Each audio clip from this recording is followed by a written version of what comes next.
नमस्कार देवी और सज्जनों, मेरा नाम है मुकुल देव वृक्षपति। आप लोग लाइव टाइम्स टीवी देख रहे हैं और इस समय पर आप लोगों के बीच में हिमाचल की बात, हमारा मॉर्निंग बुलेटिन लेकर हम हाजिर हैं।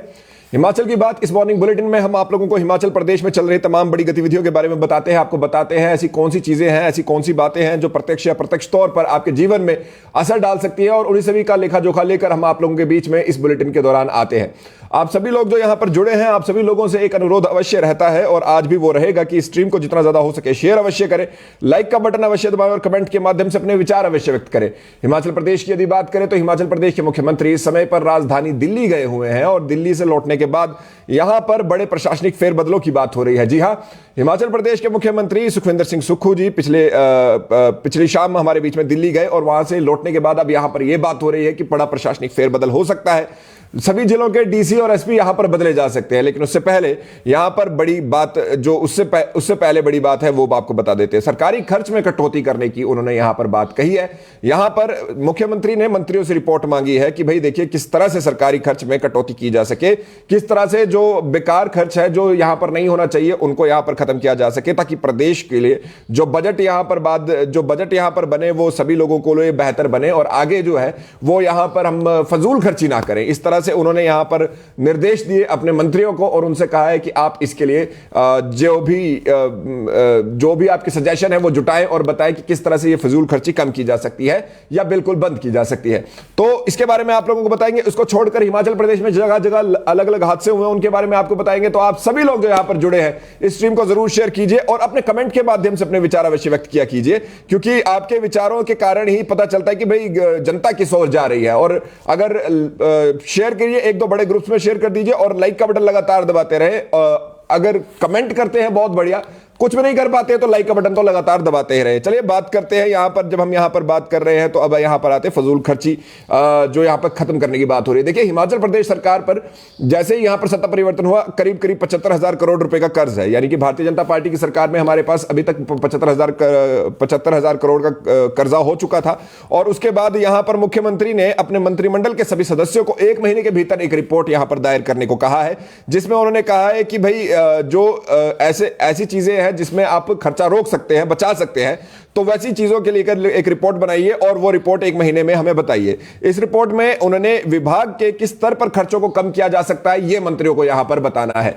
तो एक बहुत बढ़िया एक अलग तरह की यहां पर बात है कि भाई देखा जाए कि भाई यहां पर सरकार जो है फजूल खर्ची बचाने का प्रयास कर रही है। एक चीज इसे यहां पर ध्यान रखिए। इसी के साथ साथ यहां पर देखिए बोर्ड और निगमों के खर्चे कम करने के आदेश भी यहां पर जारी किए जा सकते हैं और उस पर यहां पर यह कहा गया है कि भाई वो लोग भी जो बोर्ड और निगमों के संबंधित मंत्री है वो भी अपनी रिपोर्ट यहां पर पेश करेंगे। और उसी के साथ साथ अवैध खनन को रोकने वाली नीलामी प्रक्रिया के तहत खनन पट्टों का जो आवंटन किया जाना है उसके लिए भी यहां पर कहा गया है। हालांकि फिर से यह बता दें कि अधिकारियों और मंत्रियों, अधिकारियों, कर्मचारियों सबको यह कहा गया है कि फजूल खर्ची यहां पर नहीं होनी चाहिए और उसी के लिए यहां पर बताया जाए कि भाई कैसे ये किया जा सकता है। सरकार के द्वारा लगातार होता क्या है कि कोई भी नई सरकार आती है, नई गाड़ियां खरीदी जाती है, लेकिन यहां पर सरकार ने गाड़ियों की मरम्मत करने के साथ जो खर्चा होने वाला है उस पर भी यहां पर नजर रखने की बात की गई है। उसके साथ टूर प्रोग्राम पर होने वाले खर्चों पे कम कैसे किया जाए और उसे ऑनलाइन किया जा सकता है। जैसे भाई उस जो टूर प्रोग्राम पे खर्च हो सकते हैं, काफी ज्यादा चीजें जो यहां पर ऑनलाइन हो सकती है उसे ऑनलाइन किया जाएगा, उसकी भी संभावनाएं यहां पे तलाशी जा रही है। सरकार ये कदम क्यों उठा रही है तो आपको बता दें कि 75,000 करोड़ का कर्जा है हमारे सरकार ये हिमाचल प्रदेश पर, और पूर्व सरकार 11,000 करोड़ रुपए कर्मचारियों की देनदारी छोड़ गई है। और ऐसे में सरकारी कोष खाली होने के चलते इसी महीने 1,500 करोड़ रुपए यहां पर सरकार को कर्जा लेना पड़ रहा है ताकि वेतन और पेंशन की अदायगी की जा सके। आप समझिए कि वेतन और पेंशन की अदायगी के लिए ही यहां पे सरकार को यहां पर जो है एक यहां पर अपने बीच में एक कर्जा लेकर यह करना पड़ रहा है। और उसी के साथ साथ उसी चीज के लिए यहां पर ताकि जो हमारे जो प्रयास ये है कि भाई आने वाले समय में ये कम से कम करा जा सके ताकि ये जो खर्चा है वो ना बढ़े, तो इसलिए ये किया जा रहा है। तो प्रदेश में अपने पैरों पर खड़ा करने के लिए, उसकी वित्तीय स्थिति को सुधारने के लिए जो यहां पर गैर जरूरी खर्चे हैं उनको रोकने के लिए यहां पर ये बात कही गई है। आप सभी लोग जो जुड़े हैं स्ट्रीम को जरूर शेयर कीजिए, लाइक का बटन अवश्य दबाएं और कमेंट के माध्यम से अपने विचार अवश्य व्यक्त किया करें, क्योंकि देखिए आपके लाइक के बटन दबाने से और कुछ होना हो और लोगों तक पहुंच सकता है। हमें जल्दी से जल्दी यहां पर ज्यादा से ज्यादा लाइक्स यहां पर जुटाते हैं और उसके बाद अगली खबरों की ओर चलते हैं। आप लाइक का बटन लगातार दबाएं, कमेंट के माध्यम से अपने विचार अवश्य व्यक्त किया करें कि आप क्या समझते हैं। आपके अनुसार आप बताइए कि भाई किस तरह से खर्चे यहां पर सरकार रोक सकती है, क्योंकि वो भी सजेशन है और वो भी सरकार तक दिए जाए तो बुरी बात नहीं है। और क्योंकि खर्चा जो है, वो जो भी पैसा जो यहां पे लगता है वो आपके ही टैक्स पेयर्स का पैसा होता है, तो आप लोगों को भी उसमें इंटरेस्ट होना चाहिए कि भाई आपके पैसे का यहां पे सदुपयोग हो रहा है। और सरकार वही चाह रही है कि भाई दुरुपयोग ना हो, फजूल खर्ची ना हो, सदुपयोग ही हो, इसलिए सरकार इस तरह की यहां पर बात रखी है। देखिए 75,000 करोड़ का खर्चा है, 11,000 करोड़ की तो देनदारियां सिर्फ यहां पे कर्मचारियों की है जो पिछली सरकार ने छोड़ दी थी, ऐसा जो कांग्रेस कहती है। बहरहाल अगली खबर की ओर आपको लेकर चलते हैं। हिमाचल प्रदेश की यदि बात करें, सीएम सुक्खू यहां पर दिल्ली गए हुए हैं, ये आप सभी लोगों को जानकारी है। और दिल्ली से लौटने के बाद यहां पर आपके जिले के एसपी और डीसी के तबादले हो सकते हैं। फिलहाल कुल्लू में नए एसपी मिले हैं, उसी के साथ शिमला को नए एसपी मिले हैं, लेकिन उसी के साथ साथ यहां पर हमारे बीच में अब बाकी के जिलों के भी डीसी एसपी के तबादले हो सकते हैं। हालांकि इस सरकार ने अभी तक ऐसा नहीं किया और उन्होंने कहा भी कि हमें यह करने आए ही नहीं है, हम लोग यहां पर व्यवस्था परिवर्तन करने आए हैं। सत्ता परिवर्तन तो होता रहता है, लेकिन व्यवस्था परिवर्तन करने, व्यवस्था को बेहतर करने के लिए आए हुए हैं। लेकिन उसी के साथ साथ यहां पर अब यह बात यहां पर हो रही है। ऐसा माना जा रहा है कि वो जैसे ही यहां से लौटेंगे, दिल्ली से लौटेंगे, तो हिमाचल के जो अधिकारी हैं उनसे यहां पर बातचीत करेंगे और कई जिलों के उपायुक्त और पुलिस शिक्षकों की नियुक्ति पर वरिष्ठ अधिकारियों से यहां पर चर्चा होगी। और जब वरिष्ठ अधिकारियों से चर्चा होगी तो उसमें कई डीसी और एसपी के तबादले हो सकते हैं, कई विभागाध्यक्ष भी बदले जा सकते हैं और राज्य सचिवालय के संबंध में विस्तार से चर्चा पहले ही हो चुकी है। और इसी के साथ अभी तक आप लोगों को जैसे मैंने बताया, शिमला और कुल्लू में तबादले हुए हैं, लेकिन अन्य जगहों पर भी विचार विमर्श यहां पर किया जा रहा है। दिल्ली जाने का बहुत बड़े कारण है, आप सभी लोग उसको जानते हैं कि पहले तो यहां पर मंत्रिमंडल का विस्तार भी यहां पर हो सकता है और मंत्रिमंडल के विस्तार होने के साथ साथ ही यहां पर यह भी हो सकता है कि आने वाले समय में जो लोग हैं जो हमारे बीच में मंत्रिमंडल के विस्तार के साथ साथ ही कि किस तरह से और चीजें यहां पर इंप्लीमेंट करनी है उसके ऊपर भी बात हो सकती है। आप इस स्ट्रीम को जरूर लाइक कीजिए, अगर आपने अभी तक लाइक नहीं किया तो लाइक का बटन जरूर दबाएं और कमेंट के माध्यम से अपने विचार अवश्य व्यक्त करें और साथ ही ज्यादा से ज्यादा ग्रुप्स में इसे शेयर करें। लाइक हम 80 पे पहुंचे हैं, 150 लाइक पर पहुंचने का अभी लक्ष्य रखते हैं और देखते हैं कितनी जल्दी पहुंचते हैं। अगली खबर की ओर आपको लेकर चलते हैं। उसी के साथ जो सीपीएस बनाए गए हैं, लोगों को अमूमन ऐसा लगता है कि ये जुमला मात्र है, लेकिन जो कांग्रेस सरकार है वो हमेशा से सीपीएस भराने में भी आगे रही है और उसी के साथ उनको यहां पर कार्यभार देने में भी आगे रही है। इससे पहले भी हमारे बीच में जो संजय अवस्थी जी है उनको विभागों के साथ अटैच किया गया था और उसके बाद अब हमारे बीच में 4 मुख्य संसदीय सचिवों को विभागों के साथ अटैच किया गया है। हालांकि आपको एक बार फिर से याद दिला दे, सीपीएस जब विभागों के साथ अटैच होते हैं तो उसका कोई अर्थ ये नहीं होता कि वो विभाग के लिए निर्णय ले सकते हैं। हाँ, मुख्यमंत्री तक जाने से पहले वो फाइल जो है उनके पास पहुंचेगी और उस फाइल के उनके पास पहुंचने के बाद वो उस पर अपने नोट लिख सकते हैं, वो उस पर अपने प्रतिक्रिया लिख सकते हैं, वो उस पर अपने सजेशन लिख सकते हैं, जैसा कि यहां पर बताया गया है। तो आप लोगों को बता दें कि जो वो सजेशन लिखने की बात है उसमें आप मोहनलाल ब्राक्टा जी, राम कुमार जी, आशीष बुटेल जी और किशोरी लाल जी को विभागों से जोड़ा गया है। इसमें मोहनलाल ब्राक्टा जी को विधि विभाग के लिए मुख्यमंत्री के साथ अटैच किया गया है, संसदीय कार्य विभाग के लिए मंत्री हर्षवर्धन के साथ अटैच किया गया है, बागवानी विभाग के लिए जगत नेगी जी के साथ अटैच किया गया है और नगर नियोजन विभाग के लिए सीपीएस राम कुमार जी को अपने लिए मुख्यमंत्री के साथ अटैच किया गया है। उद्योग विभाग के लिए उद्योग मंत्री हर्षवर्धन सिंह के साथ अटैच किया गया है और राजस्व विभाग के लिए राजस्व मंत्री जगत सिंह नेगी के साथ जोड़ा गया है। आशीष बुटेल की ओर जाते हैं तो शहरी विकास विभाग के लिए वो मुख्यमंत्री के साथ रहेंगे, जबकि उसके साथ साथ ही शिक्षा विभाग के लिए रोहित ठाकुर जी के साथ रहेंगे। मुख्य संसदीय सचिव किशोरी लाल जी पशुपालन के लिए कृषि मंत्री चंद्र कुमार जी के साथ रहेंगे। ग्रामीण विकास और पंचायती राज मंत्री के साथ ग्रामीण विकास और पंचायती राज विभाग के लिए उन्हें जोड़ा गया है। और उसी के साथ साथ यहां पर ये अब जो ये मुख्यमंत्री के दिल्ली जाने के तुरंत बाद ये हमारे बीच में एक तरह नोटिफिकेशन आ गई और ये नोटिफिकेशन के बाद अब ये सभी लोग यहां पर जुड़े हैं। इससे पहले मुख्य संसदीय सचिव संजय अवस्थी और सुंदर सिंह ठाकुर को विभागों से पहले ही जोड़ा जा चुका है, ये आप सभी लोगों को यहां पर जानकारी है। तो हिमाचल प्रदेश में जितने सीपीएस है, 2 की पहले हो गई थी, सुंदर सिंह ठाकुर जी की हो गई थी, संजय अवस्थी जी की हो गई थी अटैचमेंट। अब यहां पर बाकी जो 4 सीपीएस बचे थे उनको भी अटैच कर दिया गया है। अब आने वाले समय में देखना होगा कि ये किस तरह से गुल खिलाते हैं। आप सभी लोग जो यहां पर जुड़े हैं, आप सबसे बहुत एक शेयर जो है आप लोग यहां पे बड़े बड़े ग्रुप्स में कर दीजिए। उसके साथ लाइक का बटन लगातार दबाते रहे और शेयर करने के साथ लाइक का बटन दबाने के बाद आप लोग अपने कमेंट के माध्यम से जरूर अपने विचार व्यक्त किया करें, क्योंकि आप ही जनतंत्र हैं, आप ही जनता है। नेता अभिनेता सब आप लोग ही बनाते हैं और खत्म करते हैं। हिमाचल प्रदेश की यदि बात करें तो हमारे बीच में एक 500 मेगावाट क्षमता के सौर परियोजनाएं स्थापित करने की भी यहां पर बात हो रही है और ये अगले 1 साल में करे जाने की बात हो रही है। हिम ऊर्जा यहां पर सौर परियोजनाएं निजी भागीदारी से हिम ऊर्जा स्थापित करेगी और 150 मेगावाट क्षमता की सौर ऊर्जा क्षमा चाहेंगे सौर ऊर्जा को स्थापित करने की यहां पर बात हो रही है। आप लोगों को बता दें कि यहां पर सीएम सुक्खू ने निर्देश दिए कि 2023-24 के अवधि के दौरान प्रदेश भर में 500 मेगावाट क्षमता की सौर परियोजनाएं स्थापित की जाए और इसमें कम से कम 200 मेगावाट क्षमता की परियोजनाएं हिमाचल प्रदेश ऊर्जा निगम लिमिटेड की ओर से स्थापित की जाए, जिसके दृष्टिगत 70 मेगावाट क्षमता के लिए भूमि चिन्हित की जा चुकी है और अन्य स्थलों की शीघ्र ही अंतिम रूप दे दिया जाएगा। और यह बहुत इंपॉर्टेंट एक बात है और ये जो बच्चे पढ़ने वाले हैं उन लोगों के लिए भी बहुत जरूरी बात है। कारण क्या है, आप लोगों को बता दें कि जब हम बात करते हैं, देखिए हम लोग इलेक्ट्रिसिटी प्रोड्यूस करते हैं, लेकिन हम अभी तक जो है हम सोलर एनर्जी को पूरी तरह से यूज नहीं कर पाए हैं। और सोलर एनर्जी को अगर हम जैसे पूरी तरह से यूज करना शुरू कर दें तो वो हम लोगों के लिए आने वाले समय में, आने वाले बच्चों के लिए, आने वाली जनरेशन के लिए एक यहां पर मील का पत्थर साबित होगी और उनके लिए एक वरदान सिद्ध हो सकती है। लोग हालांकि इस पे अभी तक उतना ज्यादा अच्छे से काम नहीं कर रहे हैं, जैसे जैसे काम करना शुरू करेंगे और ज्यादा बेहतर ये बात होती जाएगी। प्रदेश सरकार या राष्ट्रीय सरकारें तो इसके लिए हमेशा काम करती ही रही है। चलिए, इसके बाद हिमाचल प्रदेश के पूर्व मंत्री को कुछ दिन पहले ही, 2 दिन पहले यहां पर एक स्कूटी सवार ने टक्कर मार दी थी, ये सब आप लोगों को पता है। तो उसके बाद आप लोगों को बताया वो टक्कर मार के मौके से भाग गए और पुलिस ने उनके खिलाफ जो है एमवी एक्ट में कार्रवाई यहां पर दर्ज किया है। हालांकि मंत्री महोदय ठीक है, पूरी तरह से वो यहां पर हमारे बीच में स्वस्थ हैं, कोई दिक्कत नहीं हुई है। जिन्होंने मारा, जिनसे टक्कर लगी वो 25 साल के हैं, गुम्मा के 25 साल के हैं और चौपाल निवासी छोटा शिमला में ये चौपाल के हैं और छोटा शिमला में दवाइयों की दुकान पे काम करते हैं और उसमें वो स्कूटी सीख रहे थे, ये प्रारंभिक जांच में पता चला है। और इनका नाम जो यहां पर पुलिस ने इस पे कार्रवाई शुरू की और जो उसके बाद मैंने आपको बताया कि मोटर व्हीकल एक्ट के अंतर्गत उन पर धारा लगाई गई है। तो उनसे पूछा तो उन्होंने बताया कि वो छोटा पार्किंग शिमला की तरफ छोटा शिमला पार्किंग की तरफ से आ रही एक स्कूटी ने पहले टैक्सी को टक्कर मारी, उसके बाद पूर्व मंत्री को यहां पर टक्कर मार दी थी। ऐसा नहीं कि टैक्सी को मारी थी, टक्कर से वो घायल हो गए और उनके जो मंत्री महोदय हैं सुरेश भारद्वाज जी, उनके सिर और नाक में चोटें आई हैं। पुलिस पूछताछ में यहां पर जो जिन्होंने टक्कर मारी उन्होंने बताया कि वो डर गए थे और मौके से भाग गए।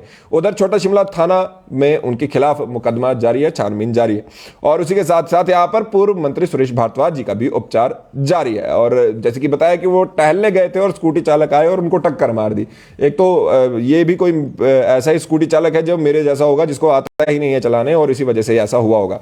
आप सभी लोग जो यहाँ पर जुड़े हैं स्ट्रीम को जरूर शेयर कीजिए। आप लोगों को कमेंट में पढ़ना चाहता हूं, आज कमेंट्स अच्छे आ रहे हैं और लाइक का बटन लगातार दबाते रहे। 130 कमेंट्स लाइक्स पर इस समय पर हमें चाहते हैं, इसे जल्दी से जल्दी हम लोग 300 पार करते हैं। तो आप लाइक का बटन दबाकर या बड़े ग्रुप्स में शेयर कर दीजिए, 2-3 बड़े ग्रुप्स में शेयर कर दीजिए और कमेंट के माध्यम से अपने विचार अवश्य व्यक्त करें। आप लोगों को कमेंट भी यहां पर लेना महत्वपूर्ण है, लेकिन उससे पहले अगली खबर की ओर चलते हैं और उसके बाद आपको बताते हैं। हिमाचल प्रदेश में जैसे कि आप लोगों को पता है कांग्रेस की एक यात्रा पूरे देश भर में चली जिसका नाम था हमारे बीच में भारत जोड़ो यात्रा। उसी तरह से हिमाचल प्रदेश में केंद्र की नीतियों के खिलाफ, भारतीय जनता पार्टी के खिलाफ एक यात्रा और कांग्रेस करने जा रही है जिसका नाम है हाथ से हाथ जोड़ो यात्रा।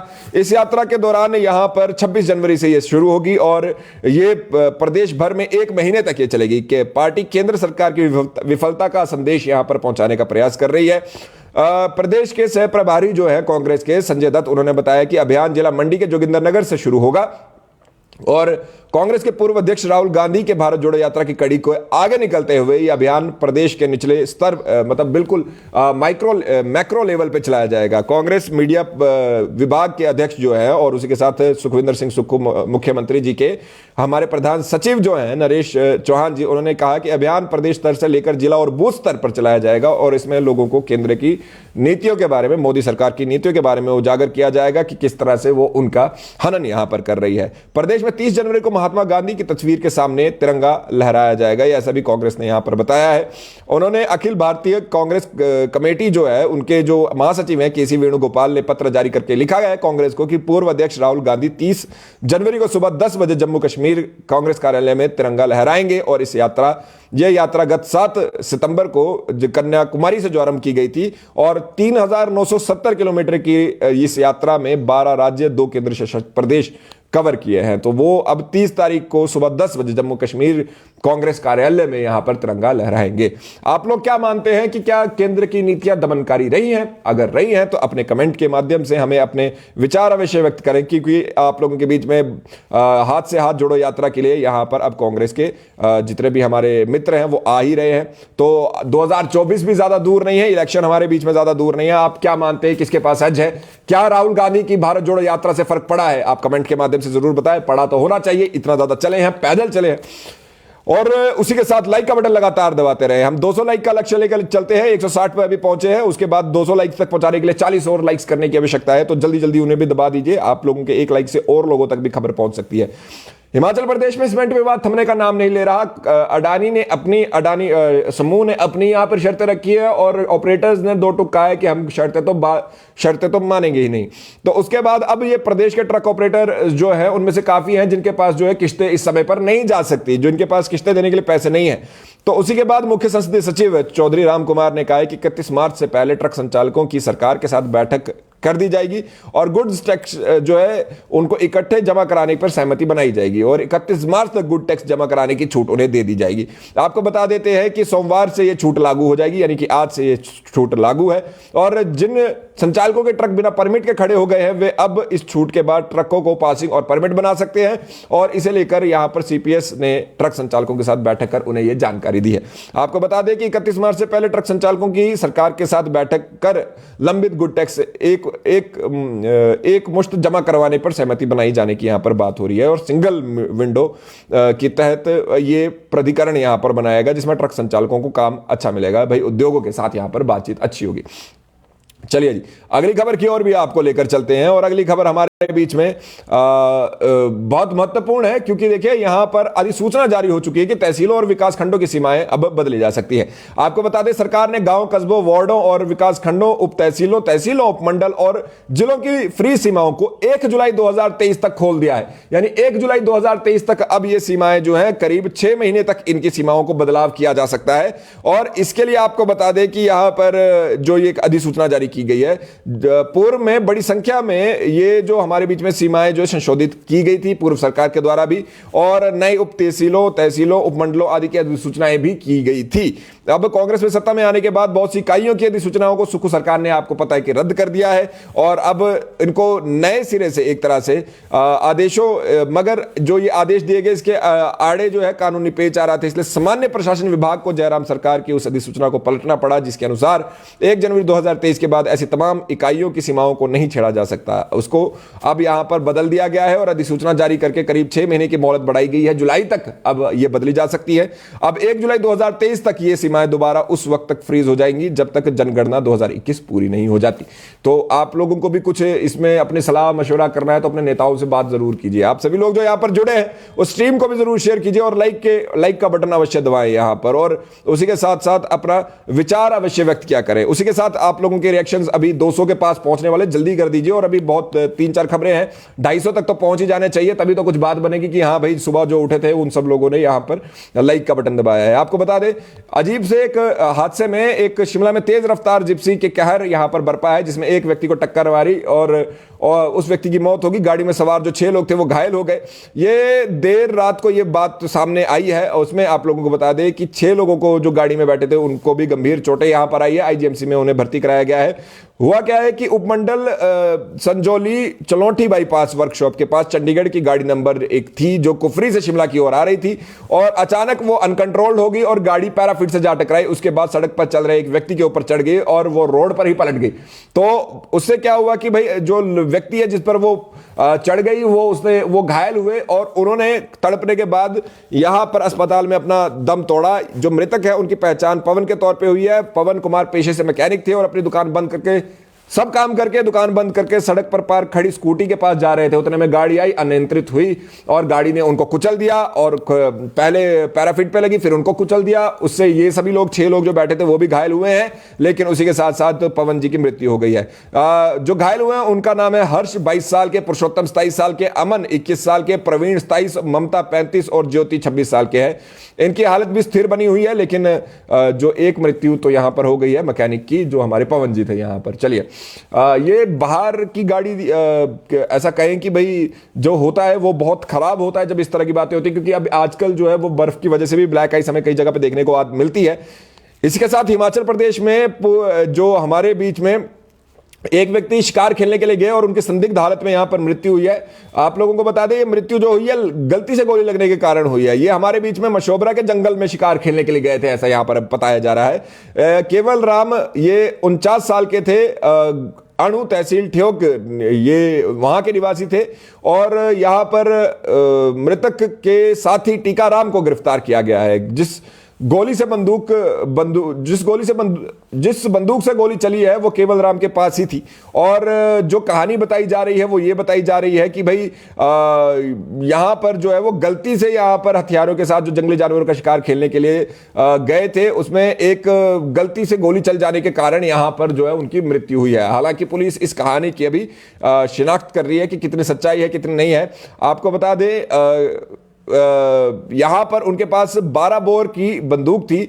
केवल राम तार के बेड़े को पार कर रहे थे और उसी दौरान गोली चली और केवल राम की मृत्यु यहां पर हुई, ऐसा बताया जा रहा है। लेकिन अभी तक बंदूक जो है बरामद नहीं कर पाई है पुलिस, और उसी के साथ साथ केवल राम के पास बंदूक किसी अन्य व्यक्ति की थी, ऐसा भी बताया जा रहा है, और टीकाराम ने उन्हें उपलब्ध करवाई थी, ऐसा सामने आ रहा है। लेकिन अभी तक इसके बारे में शिनाख्त जारी है, अब देखना है कि यहां पर क्या होता है। इसके साथ साथ कुल्लू में एक बहुत दिल दहला देने वाली घटना सामने आई है, बहुत बुरी घटना सामने आई है। एक नवजात शिशु को किसी ने उसके शव को कचरे में ढेर में फेंका था, और अभी पुलिस जो हमारे इसके बारे में छानबीन कर रही है। आपको बता दें ये कहां पर हुआ है हमारे बीच में, ये भी आप सुन लीजिए।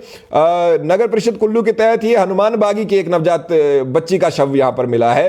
रविवार सुबह 9 बजे नगर परिषद के सफाई कर्मचारी कचरा उठाने के लिए आए तो उनको ये शव कचरे में पड़ा मिला।